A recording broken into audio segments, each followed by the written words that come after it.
Hello guys! Welcome to my vlog.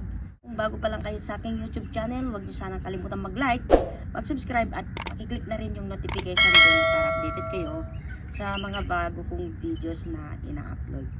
So ayun guys, ang ganda ng paligid, nakaka-relax. Lalo na pag may mga bulaklak, mga ganon. At habang nagkakape, na nakikinig ng music pagka day off. At pagka ako'y naboboring, tambay-tambay lang, ayan, nagre-relax, mag-isa, kasi wala naman mapuntahan dito. Ayan lang. So, ayan guys, tara.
sana nag-enjoy kayo sa aking video, tsaka sa aking music. Ayan. So, ganito lang ang buhay ko dito sa probinsya. Probinsya daw. Kasi ano to guys, nakatira po ako dito sa accommodation sa company po namin. Malayo sa city, kaya walang magalaan. At saka pag nandito lang ako, dito lang ako sa paligid, tambay. Ayan, nagpapahangin. Ang sarap kasi yung pagkagising mo sa tanghali, magkakape ka, tapos nagmumuni-muni, then tatambay. Ang sarap ng hangin. Parang nasa probinsya talaga. Parang nafe-feel ko nasa Pilipinas ako. So ayan guys, sana nag-enjoy kayo. At huwag nyo naman sanang kalimutan mag-like. So ayun, thank you so much. Bye-bye!